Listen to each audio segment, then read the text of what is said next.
기도합시다.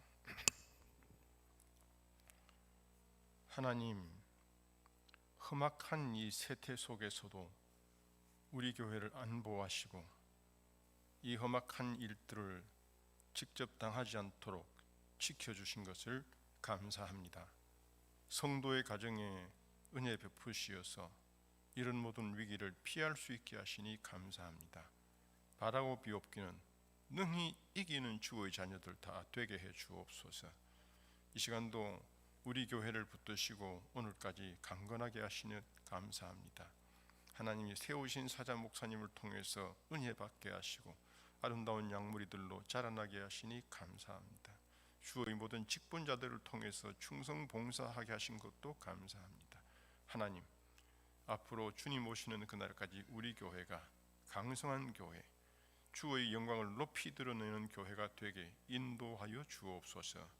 이 시간도 예배 가운데 종이 하나님 말씀을 증거합니다. 주께서 역사해 주시기를 간절히 바라옵고 우리 주 예수님 이름으로 기도합니다. 아멘.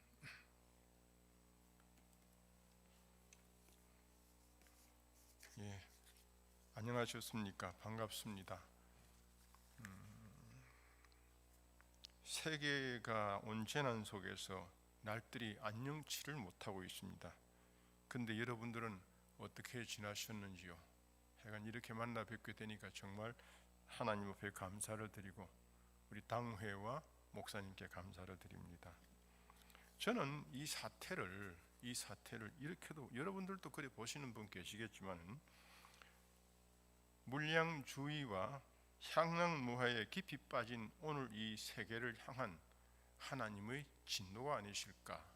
그러면서 그 책임을 우리 교회에 묻는 건 아닐까? 이런 생각을 해봅니다. 만일 그게 정말이라면 여러분 어떻게 하시겠습니까? 굉장히 걱정스럽다 그 말입니다. 오늘 본문은 이 아가서 주인공은 솔로몬 왕과 술람미 여자입니다. 이 두 사람은 서로가 지극히 사랑은 하지만은 그러나 그들은 아마 자주 만나지는 못하는 사이가 아니었을까 이렇게 봅니다. 그래서 서로 편지를 주거니 받거니 하면서 사랑을 키워 나가고 있었던 것입니다. 사랑하는 사이에서 만나지 못하고 이렇게 편지만 주거니 받거니 한다는 것은 뭔가 굉장한 불행한 일 아니겠습니까? 그러니까 이 술람미 여자가 이런 글을 보냅니다. 아가서 2장 17절 보면은 내 사랑하는 자야, 날이 저물고 그림자가 사라지기 전에 돌아와서 베델을 산이 노루와 어린 사슴 같을지라 라고 합니다. 즉 술람미 여자는 솔로몬에게 내게로 돌아오라고 말합니다. 내게로 돌아오세요 라고 부탁합니다. 그런데 이 왕은 쉽게 술람미 여자에게로 돌아올 만한 그런 입장이 아니라는 것입니다. 왜 그런가 하니까 솔로몬 왕이 사는 이 예루살렘 왕궁과 술람미 여인이 살고 있는 이 시골 포도원 사이에는 거리로는, 다시 말해서 물리적 거리로는 별로 크게 멀지 않을지도 모르죠. 예루살렘 성 밖에 있는 그런 이 시골 아닌가 이렇게 생각이 듭니다. 그렇지만 이 둘 사이는 신분적, 물리적으로는 멀지 않아도 신분의 거리는 굉장히 먼 사이입니다. 왕궁의 높은 담이 그들을 막았습니다. 거대한 궁궐문이 그들을 갈라놓았습니다. 왕궁의 많은 여인들이 시기를 했습니다. 그리고 방백들과 백성들이 어찌 왕이 시골 여자를 만나느냐 하고 그들을 방해했습니다. 굉장히 무섭도록 방해했습니다. 그러니까 어쩌면 이 둘의 신분상의 거리는 영원히 만나지 못할 만한 거리가 아닌가 이렇게 생각이 듭니다. 뿐 아니라 왕은 백합화 가운데서 양떼를 친다라고 했습니다. 아가서 2장 16절 보면은 그가 백합화 가운데서 양떼를 먹이는구나 했거든요. 이 말은 왕이 들에서 양을 친다는 말은 아닙니다. 목자가 양을 치듯이 아마 왕으로서 백성들을 다스리는 것을 비유해서 한 말이 아닐까 이렇게 보여지거든요. 그런데 그 왕은 백합화 가운데 있다고 했습니다. 이 말은 왕이 아름답고 화려한 어떤 분위기에 둘러싸여 있다, 이런 말이거든요. 사실 그렇습니다. 왕궁은 화려한 곳입니다. 왕궁의 기둥이나 왕궁의 휘장, 그리고 조명, 이런 것들은 굉장하거든요. 그리고 또 만들어진 금용상, 이런 것들은 눈이 휘둥그러진다고. 이런 화려한 곳으로 둘러싸여 있다, 이렇게 보여지는 겁니다. 거기에다가 왕궁의 먹거리들은 굉장히 다양합니다. 5만 가지 다 있잖아요. 술을 위시해서. 그리고 더하여서는 거기서는 춤과 노래들이 굉장합니다. 이런 모든 것들이 그 왕궁을 둘러싸고 있습니다. 뿐 아닙니다. 특히 이 솔로몬의 왕궁에는 여인들이 참 많았습니다. 아가서 6장 8절 말씀을 보면은 왕비가 60명이요, 왕후가 후궁이 80명이요, 시녀가 무수하다, 이렇게. 왕비가 60명이면 알만하잖아요. 이 여인들은 부드럽고 화려한 옷을 입고 왕의 곁에서 왕을 모시는 사람들입니다. 아름다운 왕궁, 진귀한 먹거리, 그리고 또 현혹될 만한 그런 이 춤들, 그리고 풍류들, 화려한 여인들, 왕을 둘러싸고 있는 이 모든 것들, 이 모든 화려한 것들을 일컬어서 백합화 가운데서란 말로 표현한 것이 아닐까, 이렇게 생각해 보거든요. 그러니까 너무 아름다운 곳에 있다. 그 대신 술람 여자는 우중충한 시골 구석에 있다, 그 말입니다. 그런데 여러분, 우리 한 가지 알 것은요, 이런 호사스러운 생활 속에서 따라오는 것 한 가지가 있습니다. 그게 뭔가 하니까 사치, 연락, 방탕입니다. 이런 것들이 따라오게 돼 있거든요. 우리는 솔로몬을 일컬어 전무후무한 부귀영화를 누린 왕이라고 합니다. 전무후무한 부귀영화를 누린 왕이라는 그 말의 의미가 무엇입니까? 물론 솔로몬의 풍요롭고 사치스러운 생활을 말해줌과 동시에 더 나아가서는 그가 빠진 방탕을 미리 예고해 준 것이 아닐까, 이렇게 보여준 말입니다. 이와 같은 부귀영화를 누리고 최고의 권력을 부리던 솔로몬이 시골의 한 이름도 모르는, 이름도 없는 여인에게로 돌아온다는 것은 있을 수가 없다, 그 말이에요. 거의 불가능한 일이다, 그 말입니다. 탕자가 아비 집을 떠날 때에 돌아올 생각을 했겠습니까? 만약에 그가 떠날 때에 어디쯤에서 돌아올 거라고, 돌아온다고 생각을 하고 떠났을까요? 어디쯤일까요? 그가 말을 타고 한창 신이 나서 떠날 그때에 아버지 집에 돌아가야지 라고 생각했을까요? 전혀 아니겠죠. 그러면 타국에서 그 흥겨운 생활 속에서, 즐거운 생활 속에서 그 생각을 했을까요? 그것도 아닐 것입니다. 성경은 이 탕자의 타국 생활을 이렇게 말합니다. 누가복음 15장 13절 말씀 보면은 거기서 허랑방탕하여 그 재산을 낭비하더니 라고 했습니다. 단 한마디입니다. 그때는 룰루랄라 노래를, 콧노래를 부르면서 유흥과 향락에 빠져 있었습니다. 즐겁기만 했습니다. 낭비할 돈이 있었고, 더 나아가서 허랑방탕한 놀이터가 있습니다. 거기에 걸맞는 친구들도 아마 무수히 따라왔을 거라, 그 말입니다. 그런 때 그는 집으로 가겠다, 아버지 생각, 손잡고 눈물로 울면서 손을 잡아주던, 붙들던 그 아버지 생각은 꿈에도 못했을 거예요. 전혀 까마득히 잊었습니다. 그리고 또 지가 아버지께로 돌아가겠다 생각도 전혀 안 했을 거라, 그 말입니다. 사람이란 동물은요, 참 희한합니다. 오늘이 즐겁고 행복하고 만족하면은 지난날은 깡그리 잊어버려요. 이 참 건망증이 굉장히 심한 동물이 사람입니다. 그래서 나온 말이 뭐겠습니까? 무소식이 희소식이라는 말 아니겠습니까? 소식이 없으면 그는 잘 있는 거다라는 거예요. 솔로몬은 자기에 처한 여러 가지 환경으로 인하여 술람이 여인에게로 돌아올 수가 없습니다. 그러면 우리 하나님께서는 어떻게 생각하실까요? 솔로몬을 사랑하시는 하나님께서도 그냥 그대로 내버려 두실까요? 하나님께서는 솔로몬을 순박하고 눈이 맑은 술람이 여인에게로 돌려보내십니다. 돌아오게 하신다, 그 말입니다. 왜 돌아오게 하실까요? 솔로몬 왕이 타락한 방탕한 삶을 그대로 두고 싶지 않은 거예요. 하나님이 원하시는 것은 그가 왕으로 등극할 때에 가졌던 그 초심을 잃지 않는 왕이 되게 하고 싶은 거예요. 그래 돌아와서 하나님 앞과 백성들 앞에 온전하게 깨끗하게 서기를 바라는 마음, 이 마음이 하나님의 마음입니다. 그래서 그녀에게로 돌아오게 하십니다. 하나님은 솔로몬을 돌아오게 하시는 사랑의 아버지십니다. 어떻게 그런 돌아오게 하실까요? 아마 저는 생각해 볼 때에 첫째 하나는요, 포도원에 꽃을 피우신 거예요. 꽃을 활짝 피워 놓으셨다고. 2장 15절 말씀 보니까 우리를 위하여 여우, 포도원을 허는 작은 여우를 잡으라. 우리의 포도원에 꽃이 피었습니다 라고 했습니다. 우리란 솔로몬과 술람미 여인을 말합니다. 이 두 사람이 함께하는 포도원에 꽃을 피우셨습니다. 꽃이 피었다는 건 뭘 말할까요? 그들의 사랑의 꽃이 활짝 피었다는 말입니다. 두 사람의 사랑이 비록 서신으로 주거니 받거니 하지만 사랑이 극도로 피어있다 그 말입니다. 꽃이 피어있는 포도원, 그 포도원을 망가뜨리는 그런 모든 것들을, 방해거리들을 전부 제거하고, 그리고 그 사랑을 더 활짝 피우려면 솔로몬이 돌아와야만 합니다. 술람미 여인 곁으로 돌아오지 않으면 그 꽃은 사그라들고 말 것이라 그 말입니다. 그래서 하나님은 솔로몬을 불러오신 겁니다. 그리고 또 한 가지는 서로에 대한 소속감을 굉장히 깊게 해주신 거예요. 2장 16절, 아가서 2장 16절을 보면 내 사랑하는 자는 내게 속하였고 나는 그에게 속하였도다 했습니다. 이 말이 그건 무슨 말일까? 요즘 말로 푼다면 뭐예요? 나는 네 거고 넌 내 거다 그 말 아니겠습니까?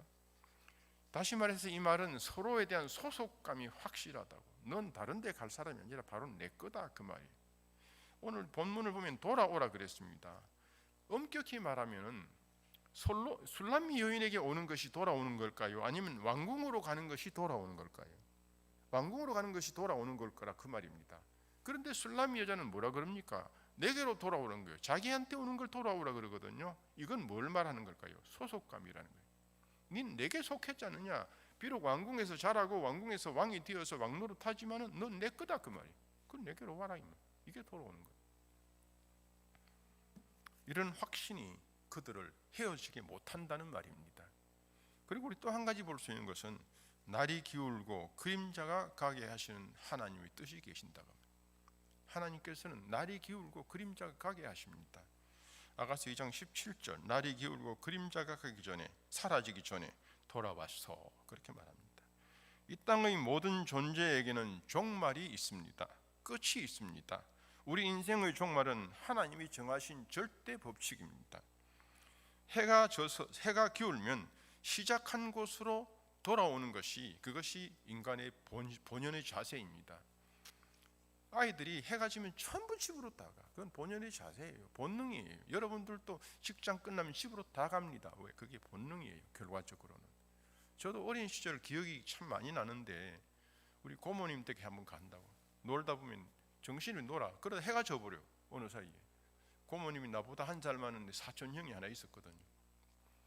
근데 해가 지면은 그만 집에 가고 싶은 거예요. 집에 가야지. 그러다가는 집에 그냥 가버려. 어른들은 애 없어졌다고 난리통을 벌리는데도. 이게 사람의 마음입니다. 하나님은 솔로몬의 날을 저물게 하심으로 그녀의 품으로 돌아오게 하십니다. 탕자의 먼 나라의 그 방탕한 삶에서도 날이 저물었습니다. 그러니까 날이 저물어 먹질 못하고 가난해지고 거기다가 또 그 들에 가서 쥐염 열매도 못 얻어먹어.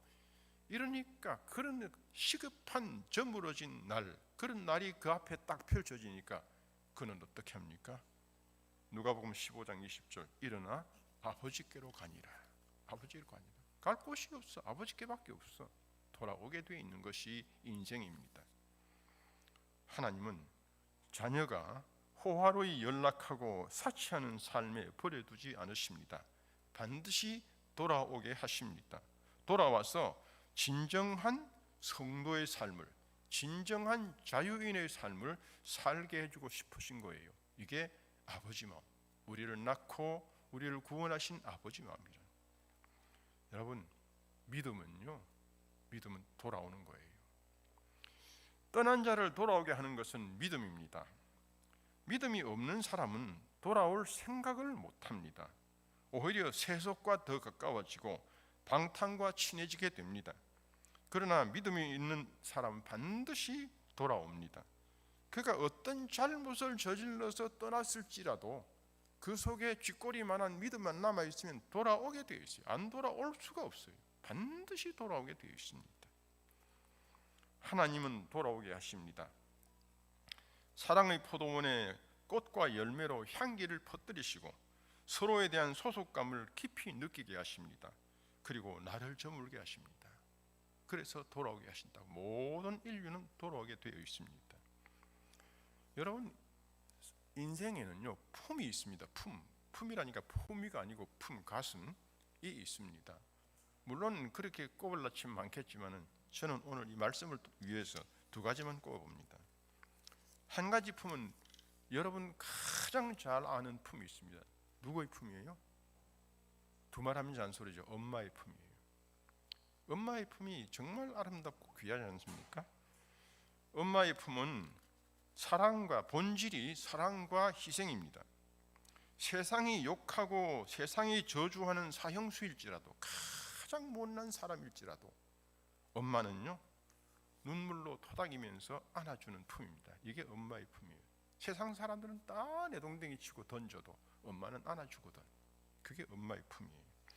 여러분들 엄마의 품에 냄새가 나는 거 알아요? 엄마의 냄새가 있어요. 특유한 냄새가. 저는 어릴 때 그걸 느꼈어. 그래서 엄마 냄새다.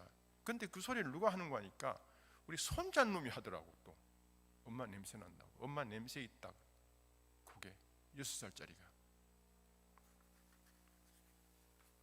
그 품에서 세상의 모든 자녀들은 엄마의 냄새를 맡으며 또 엄마의 젖을 먹으며 엄마의 심장의 고동 소리를 들으면서 자라납니다. 그 품을 떠나서 세상을 헤매다가 지치고 곤하여지면은 그 품을 그리워하면서 기억하면서 엄마 품으로 돌아옵니다. 그러면서 그 엄마 품을 잊지 못하고 평생을 거기에 머문다 그 말이에요. 이게 사람이에요.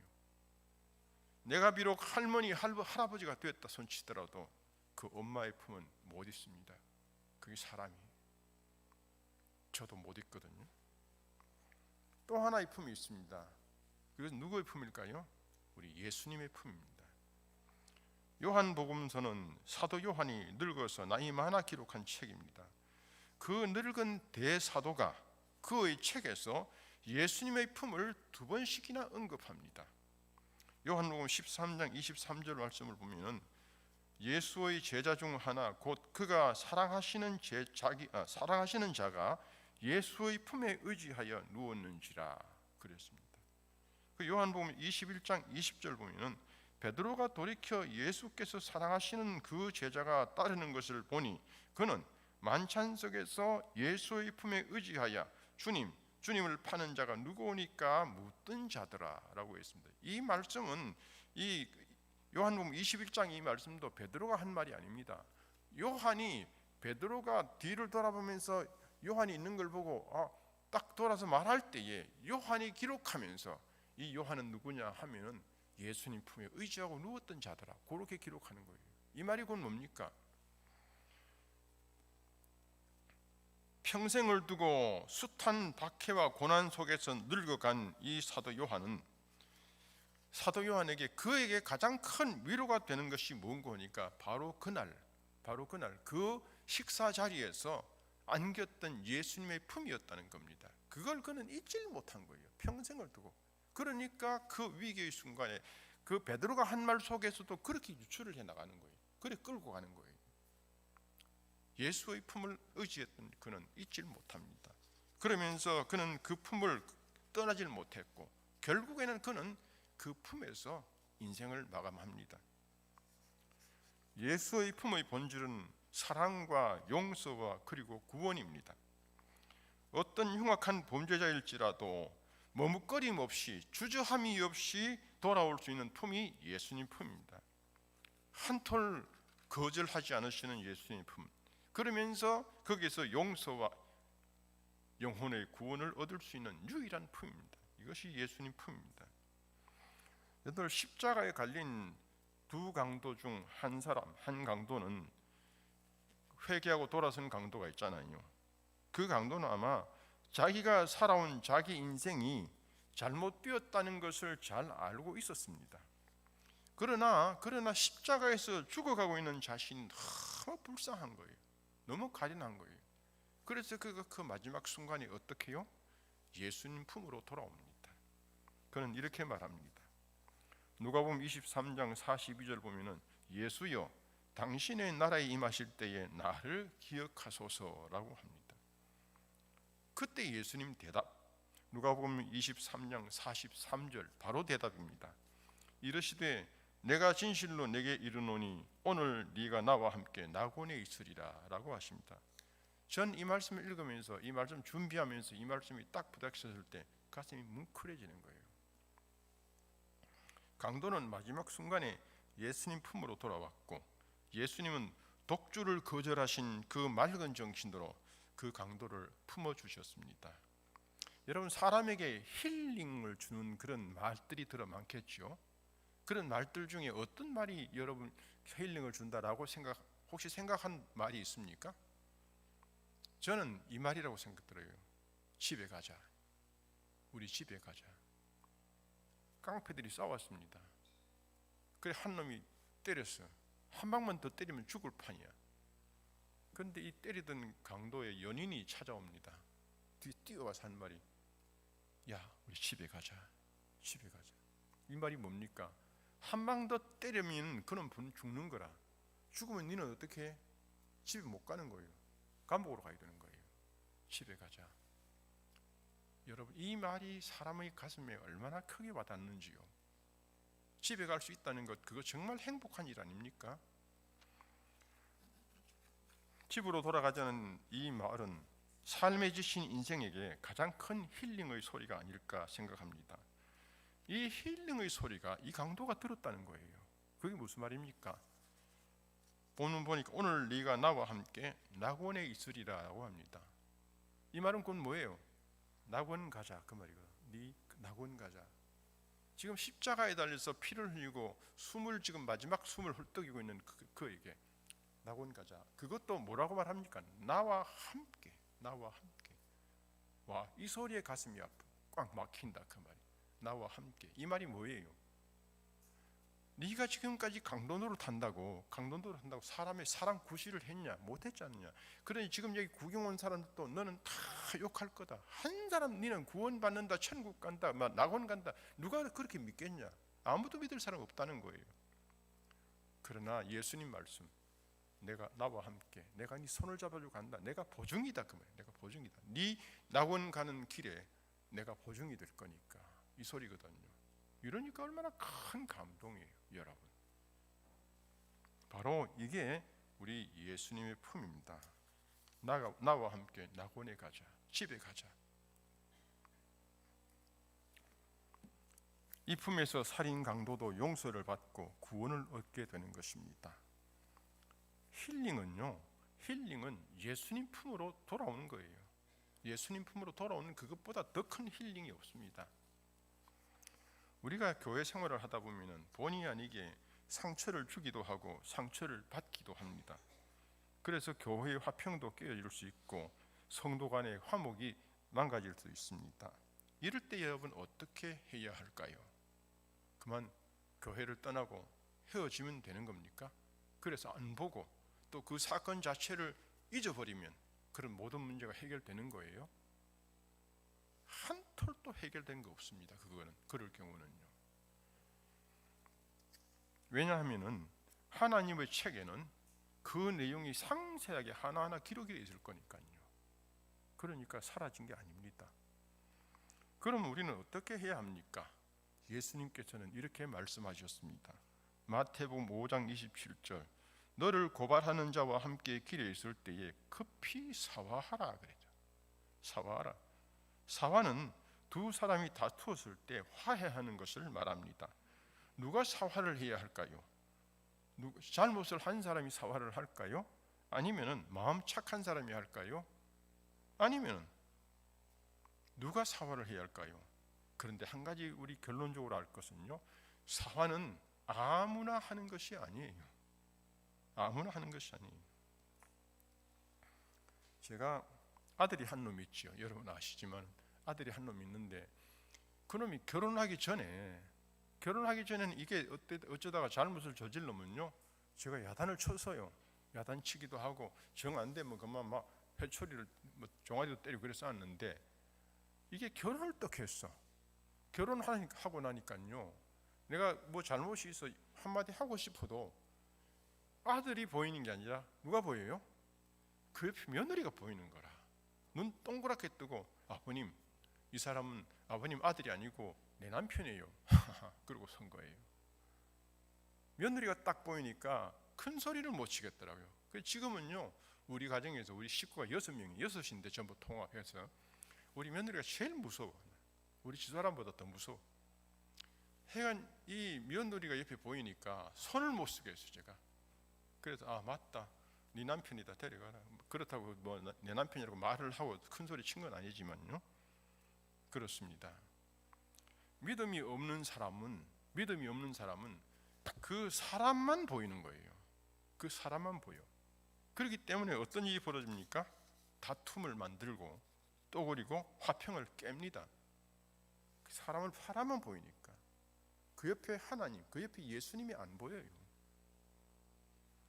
그래도 그렇게 나무라도 야단을 쳐도 속이 안 풀려. 그래서 속이 이글거리는 거예요.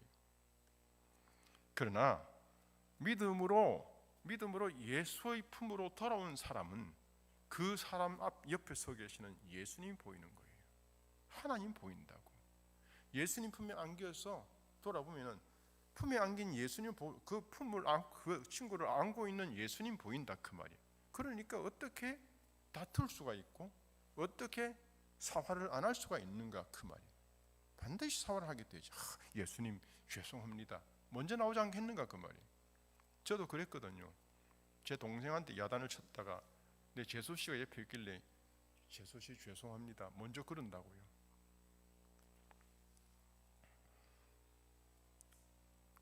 사과는 예수 그리스도에게로 돌아온 믿음의 소유자가 하는 겁니다. 아무나 하는 게 아니에요. 믿음을 가진 사람은 반드시 사과를 하게 되어 있는 거예요. 사과를 별스럽지 않게 생각하는 사람들이 있습니다. 그 사람은 사람만 보는 사람이에요. 사람만 보고 그 사람만 생각하는 거예요. 그 사람이 말로는 그렇죠, 교회를 얘기하고 걱정하고 하면서도 사과를 못하는 사람은 사람만 보는 사람이에요. 예수님이 보이지 않는 사람입니다. 그 사람의 모든 앞날에 대해서는 장담은 못하지요. 예수님 품으로 돌아왔어 서로가 마주보고, 믿음으로 예수님 품으로 돌아왔어 서로가 마주보고 손을 잡고 잘못을 사과하는 바로 그런 관계가 사화입니다. 이 일이 벌어지기 전까지는 아무 문제가 해결되지 않아요. 그 일이 있어야 해결되는 겁니다. 여러분, 지금 C19가 온 세계를 위기로 몰아가고 있습니다. 국가마다 방법을 연구하지만은 언제 그게 제대로 된 해결책이 나올지 모릅니다. 여러분, 이런 때 어떻게 할까요? 백신을 맞으면 됩니까? 화이자 백신이 좋다, 뭐가 좋다 하는데 여러분 맞으셨어요? 전 아직 안 맞았어요. 누가 나보고 맞으러 오라고 하는 사람이 없더라고. 목사님은 건강하니까 안 맞아도 된다 그래서 그런지는 몰라도 하여간 저는 아직 못 맞았어요. 그런데 아니면 방호복을 입고 마스크를 끼고 그러면 다 끝납니까? 예, 당연히 해야죠. 마스크도 끼고 그리고 방호복도 입으려면 입고 그리고 또 화이자도 맞고 해야 됩니다. 그러나 한 가지 큰 문제가 있어요. 이 시작이 어디냐? 그러면 시작이, 이런 위기의 시작이 어디서 시작됐겠는가? 우리 하나님을 믿는 모든 사람들은 의식 속에 하나님이 먼저 시작이라고 생각해야 돼요. 거기서부터 시작한 것이에요. 그러니까 돌아가는 것도 시작으로 돌아가야 돼요. 그게 무엇입니까? 성도가 하나님께로 돌아가는 거예요. 그것밖에 없어요. 성경은 우리에게 이렇게 말씀하십니다. 이사야 55장 7절. 악인은 그 길을, 불의한 자는 그의 생각을 버리고 여호와께로 돌아오라. 그리하면 그가 긍휼히 여기시리라. 우리 하나님께로 돌아오라. 그가 너그럽게 용서하시리라. 긍휼히 여김을 받고 용서함 받으면 해결되는 거예요. 그러기 위해서는 어떻게 한다? 하나님께로 돌아가야 돼. 하나님께로 돌아가야 돼. 이 시대가 하나님을 떠남으로 생겨난 이 일이란다면은 하나님께로 돌아가는 것만이 해결책, 유일한 해결책이라 저는 확신합니다. 하나님께서는 돌아온 하나님 백성들에게 어떤 것으로 축복해 주실까요? 오늘 본문 아가서 2장 17절 말씀을 보면은 돌아와서 베데르 산의 노루와 어린 사슴 같을지라 그랬습니다. 베데르 산의 노루와 어린 사슴 같을지라. 여기에서 숨겨진 의미가 무엇이겠습니까? 저는 자유라고 생각해요. 자유. 여러분들 사슴이나 노루는 어디에 살아야 됩니까? 울타리 속에 살아야 됩니까? 아니면 어떤 그런 이 우리 속에 살아야 됩니까? 어디에서 살아야 사슴이 사는 곳입니까? 예, 사슴의 사는 장소는요, 울타리도 없고 우리가 아닌 높은 산, 넓은 들판, 거기가 사슴 노루가 사는 곳입니다. 살아야 할 곳입니다. 그러니까 여기 이 말씀은 돌아오면 베데르산, 이 베데르산이라는 어떤 지명을, 물론 지명이 있지만은 지명을 말한 것보다는 산의 노루와 사슴으로 만들어진다는 거죠. 산 속에서 뛰고 노는 그 사슴, 그 노루처럼 자유롭다는 게, 완전 자유롭게 설 수 있다는 거예요. 여러분, 이건 확신합니다. 예수의 품에 안긴 사람 치고 자유롭지 않을 사람 없다 그 말이에요. 여러분, 아기들이 자유로우려면 어디 가야 돼요? 엄마 품에 안겨야 돼요. 엄마 품에 안겼을 때 세상에서 제일 평화롭고 자유롭잖아요. 그렇듯이 우리 성도들도 예수의 품에 안길 때만이 자유롭습니다. 모든 게 다 그냥 자유로워. 예를 들면 씨 일고 떠들어 싸도 아이고 예수님, 주님 알아서 날 품어주시니까 우리는 거기서 편안할 수 있는 거예요. 뭐가 날 나무라. 밥을 못 먹어도 아이고 하나님, 당신이 나를 편하게 인도하실 겁니다. 확신합니다. 안겨진 사람의 의식이 그렇다 그 말이에요. 주님 품에 안긴 사람들은 진정한 영혼의 자유와 그리고 완전한 평화를 맛볼 수가 있습니다. 아무 곳에도 꺼리낌이 없는 자유를 누리고 싶다면 우리는 예수의 품에 돌아와야 됩니다. 예수의 품에 진심으로 돌아올 때 세상 모든 환경 속에서 자유로워질 수 있다 그 말이에요. 지금 칼을 들고 뛰어올지라도 웃으면서 그에게 내 손을 내밀 수 있다 그 말이에요. 이게 예수의 품에 안긴 영혼들의 자유로움인 겁니다. 성도 여러분, 예수의 품에 안겨 그 품 안에서 진정한 자유, 진정한 힐링의 삶을 누리시기를 주님 이름으로 축원합니다. 기도합시다. 하나님, 우리가 아무리 세상을 바로 살고 싶고 또 진실되게 살고 싶어도 우리는 자꾸 넘어지고 쓰러집니다. 주여, 두 팔 들고 주님 품을 찾습니다. 주님 품으로 돌아갑니다. 주께서 우리를 품으시고 안아주셔서 참된 자유와 평화를 누리게 해 주옵소서. 예수님 이름으로 기도합니다. 아멘.